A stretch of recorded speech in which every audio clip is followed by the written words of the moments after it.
Kind of got a little 2 for 1. They're both directly related with one another, both from Zero Hedge covering this flawlessly, as they always do. We got some Hong Kong housing issues we want to talk about. And U.S., beyond the insanity, beyond the Zillow, foreclosure, all over the map, blue dots, every major city, plus the red dots, regular people selling, not foreclosures, out of control, way more sellers than buyers, and these insane prices. Guess what? I'm starting with this as a short one, but the next one, it's all one video. U.S. home prices rise at fastest pace in 3 years to record highs. U.S. home prices in the 20-city Case-Shiller universe rose at 5.89% year over year, the strongest growth since July of 2014. This has pushed the National Home Price Index to new record highs.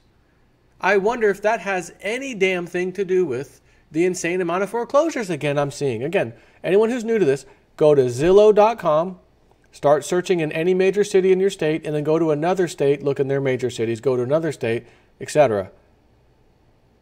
And you will see under the criteria where it says, what kind of houses are you looking at? It says foreclosures only or regular for sale only, and you can check the little boxes. I think they're both on by default. And you can zoom in, and make sure you zoom in again, just so that you can actually see the map really load up on the dots. And you will see a ton of blue dots, which mostly represent foreclosures, auctions, pre-foreclosures, etc. Okay? So this has pushed the National Home Price Index to new record highs. I wonder if that's why these foreclosures are back up again. Goodness. Perfect time to hike rates and deflate yet another bubble, question mark? Because June, we got to write the Fed. We should get ready to hike some rates, man. The 3 to 6 month lag effect of rate moves on home prices is looming, by the way, says Zero Hedge. That's funny, isn't it?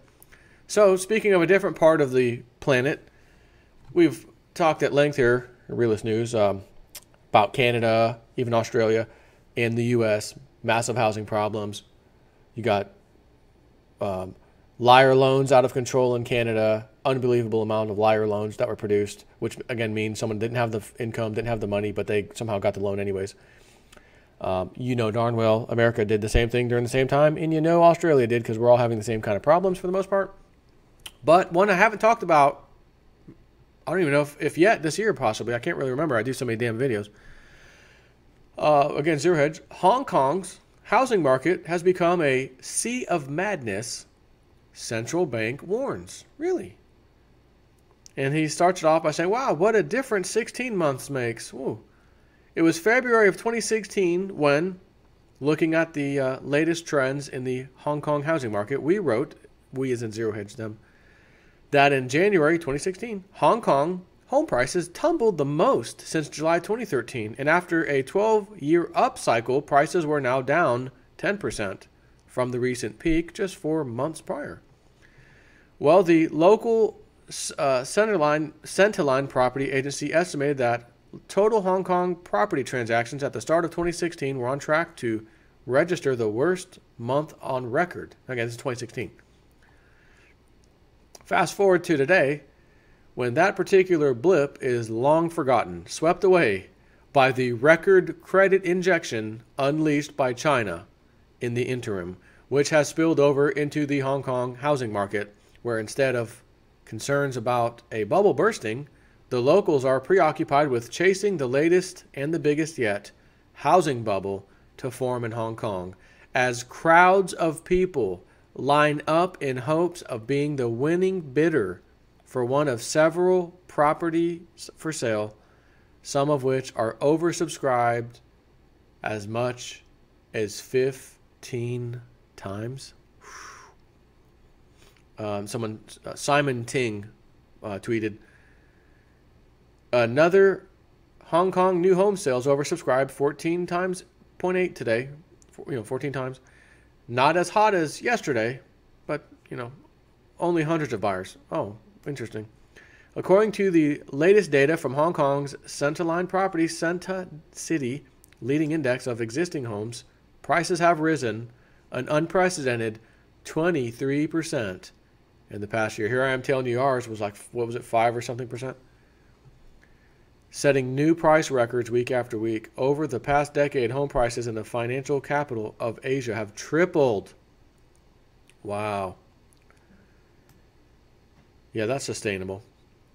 About as sustainable as Canada's and Australia's and the US's.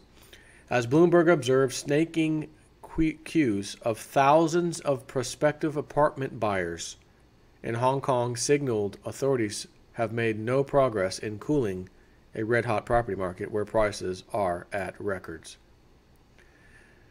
Simon Ting again. A Hong Kong new home sale site queues with over 1,000 of buyers. Last time this happened, 1997. At the Victoria Sky, a luxury project at the former airport site of Kai Tak, and at the Ocean Pride development by Cheung Kong Property Holdings, people were lining up on Friday and over the weekend for their chance to buy a home at all-time high prices.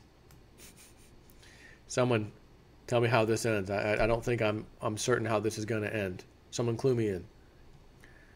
K&K Property has offered an additional 200 units at Victoria Sky after it sold 306 flats on Saturday. Ming Pao, not to be confused with Kung Pao chicken from the local Chinese shop. This is the person. Ming Pao, newspaper reported. Person. I said it was a person. It was a newspaper. But then again, our Supreme Court did rule that corporations are people. So forgive me. Cheung Kong will put another 346 up for grabs after selling 496 in a single day. May 26, it said. In both cases, the developers will raise the prices of the additional units by about 2%, the newspaper reported. Yes, Hong Kong real estate prices are rising by 2%, not over a year or a month, but in one day. That, however, does not stop the relentless demand from local buyers. Hong Kong developers sold 8,616 homes in the first 5 months of the year, more than were sold in any first half since new purchasing rules were introduced in 2013, the Hong Kong Economic Times reported. What makes this particular bubble different this time? It is obvious to everyone. What makes this particular bubble different is that this time it is obvious to everyone, certainly the local press. An editorial in the Standard newspaper on Monday was surprisingly accurate by saying successive moves by the government in recent memory to cool the property market only resulted in it becoming crazier. The result is a sea of madness, what they said. It is also obvious to the local central bank, which of course, like Vancouver and Toronto, appears powerless to halt the tsunami of hot mainland money.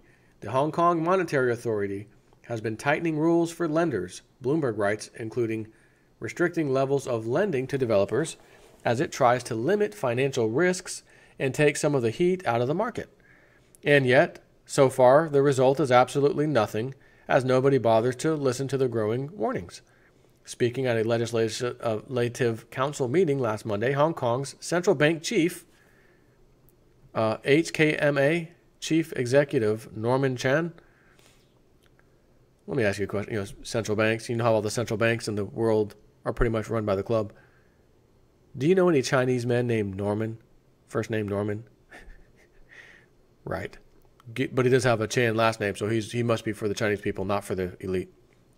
Anyways, speaking at a legislative council meeting last Monday, Hong Kong Central Bank Chief, HKMA Chief Executive Norman Chan, said levels of demand were reminiscent of 20 years ago, just before Hong Kong suffered a property bust, and he expressed concern that people with limited financial resources were buying just because they thought prices would only keep going up, just like in a bubble. Chan said that while the economy has improved, uncertainties remain, and warned that when the property cycle reverses, the impact will be serious. With real estate prices rising fast, in some cases as much as 2% per day, His warning has fallen on deaf ears.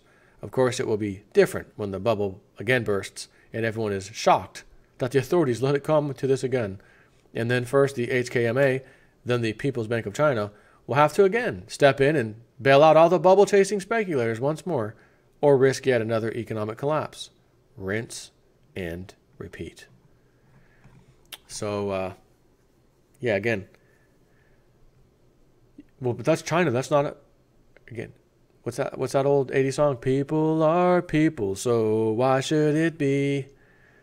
Da-na-na-na-na-na, looking for insane property prices. So, it's going to repeat. The same crap is going to repeat. And I'm just here to report it. Sit back and wait. If you're ready to get a house, wait. Wait for the next collapse. Get a fire sale. And you can tell everybody else, I told you so. Didn't we learn from 2008? What are you guys doing? You're doing this again. People with no money, I got to get in. The prices keep going up. We really couldn't afford stuff before, but now it's just going so insane. We just got to get in. Well, now you're in at a level you can't really afford. But you're scared that it'll be super duper really unaffordable. So let's just, to hell with it, we'll go in. Let's go all in. Only to find out you got in, and then the rug's pulled out, and the freaking prices have crashed again. Lovely. Take care. I think I got one more video to do.